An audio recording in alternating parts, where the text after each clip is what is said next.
Wisiak, coming to you live from Holding the Hope Central. Wait, Holding the Hope Central in Battleground, Washington. So, it's been a minute since I've been here with you, and I just kind of wanted to say hello and see how everybody was doing and touch base with our Friday morning live, which is just kind of me talking about what's going on in my life, right? So I wanted to just let you know. I don't know if you noticed, but I went to Ohio this past week and I saw Joe. Many of you know Joe. If you were on my mailing list, you were introduced to Joe in my mailing list. He's one of my greatest inspirations. He's my brother. And so I spent some time with Joe. We got all of his Christmas presents done and all of his Christmas presents wrapped and mailed. So he's very happy. And yeah, I've been gone, and my house is a little unsettled, and I don't have any groceries, and I'm too, let's say, lazy. So I just don't feel inspired to go grocery shopping. So I went in my freezer, and I was like, "What's in here?" And I found some leftover takeout that I had popped in the freezer before I left town. But then I also found this other thing. I was like, "What's this?" So I thought it out, and I had it for lunch today, and it was this most delicious chicken and garbanzo beans and sun-dried tomatoes that I grew, and onions, and just some amazing, creamy, delicious dish. I have no idea when I made it. I have no idea where I got the recipe. I know that I made it because it was in a Tupperware dish that was in the freezer. And I was like, wow, I was really on point with that particular dish, right?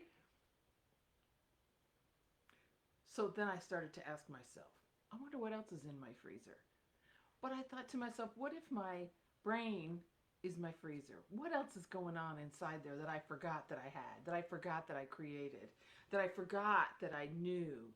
What lesson is in there? And really, it's all about relationships recently for me, and options, and how how we live in the world with other people, and how we treat ourselves, and what are some things that I've created in my life that I popped up in the freezer because I thought maybe I need that later.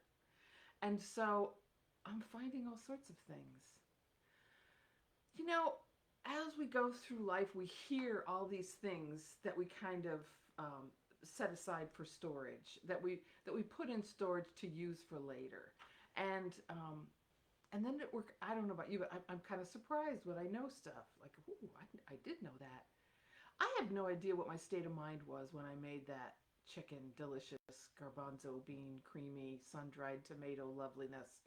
I don't know when I made that. I don't know what my mood was. I don't know what my mental health was like, but I do know that it was delicious. So so in addition to wondering what's else is in there up in my freezer, what's in my freezer that I know is delicious, and what other lessons are up there, it's also telling me that regardless of the state of mind that I'm in, I can still create something wonderful. I can still create something delicious and pop it away for later. I can still function. I can still contribute. I can still be who I am, even if I think it's not enough. I can still show up in the world the best I can, even though I think it's not right, and be an impact on other people. I can still bring my lessons and my story out into the world, and it's going to make a difference in somebody else's life. I've learned this lately. I'm hearing from people who are like, shout out to Paul from Africa, who said, oh, we listen to you, and I share your message with other young people. Really? I'm shocked. But I think it's just one of those things in life where sometimes we don't realize the impact that we have on others. We don't realize that we give others hope when they don't have any, because we don't realize who doesn't have hope. So I just kind of want to talk about hope today, and how I define hope. It is not a religious concept for me at all. To me, hope is the realistic expectation that things can get better. And I've built my company on that concept that things can get better. I just had a meeting this morning with my accountant, and we're both agreeing We need to be hopeful that things can get better. I think that I think that when we have the realistic expectation, not that we're expecting the heavens to open and the angels to pluck down and cure us, but that we have the realistic expectation that things can get better, is when we're at our worst. When we're at the lowest is when hope is the most accessible. Because, I mean, that statement, oh, it can't get any worse, is really a very hopeful statement, right? When we are feeling like absolute nothing is going right, is the one time then we can have a realistic expectation that things can and will get better.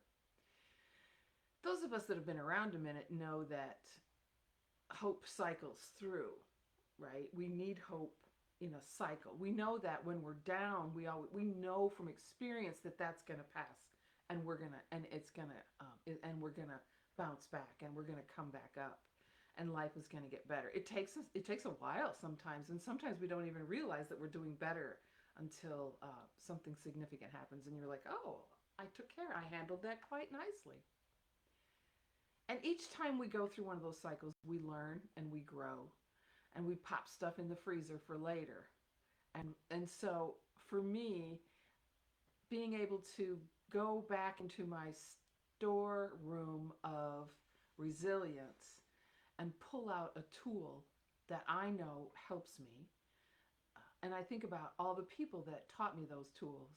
And I think about the people who taught me to cook, so to speak, right? The people who taught me how to be resilient, the people who taught me how to walk in my recovery, the people who told me it was okay to be myself 100% of who I am, the people who encouraged me all my life. That's a lot that just came from pulling a Tupperware out of the freezer. But that's what happens when we're on this road to recovery, when we're on this life, when we're in this place where we just are walking forward and seeing what comes next, and just seeing how things work out. So that's kind of how I live my life, is I just kind of do what's right in front of me, and however that works out, that's how it's supposed to be. I do the best I can every day. Sometimes it's nowhere near enough. Sometimes it's fantastic. So, you know, for today, I just kind of want to say that if you're not doing 100%, that's okay. You will. And that even if you aren't ever doing 100%, that's okay too, right? 80% is just fine. 90% is just fine. Quite frankly, 75 is just fine. So I think that part of where I'm at right now today is remembering the people who taught me stuff, remembering the situations that taught me things, remembering that my state of mind has been very different than it is today. I'm in a pretty good place now, whereas before maybe I wasn't. But even then, I still made a really good dinner, and it fed me later. So the things that we're learning now are going to feed us later. And the things that we learned before are going to feed us today. So that's what's happening in my world. I'm very excited for the weekend. It's Friday, right? So Friday morning, it's 11:57 here in the Pacific Northwest, so it's still morning. And I just want to say that I'm so excited because my son is coming over, and my daughter-in-law actually, and she's dragging my son along, and they're gonna put up my Christmas tree along with a very good friend of ours. They do this every year because if it were up to me, there would be no tree, because it's just not a big deal for me, right? It's a lot of work, and I just whatever. Well, they're coming over. They think it's very sad that I don't have a tree. So they're coming over, they're putting up a tree, and then, but here's the best, you guys. They come back after the holidays and take it down for me. That's good. That's family, man. They take care of me. We take care of each other. And so that's happening tomorrow. And so I have some things I have to do around here to get ready for that. Got a little bit of construction that's going to go on in my house this week. I'm getting a little facelift on this little 1985 bungalow that I live in. And so things are happening in my world that are very fun and very wonderful, and I'm grateful. So, shopping with Joe always makes me happy. Anytime with Joe makes me happy. And so I got to spend a whole 5 days with him. And so I'm back. I'm having a good time. I'm feeling pretty good. Christmas is coming, even though we're going to totally run away from Christmas this year. That's okay too, right? I don't know what you have planned this weekend, but whatever it is, you know what to do, right? Stay hopeful, everybody. All right. Bye.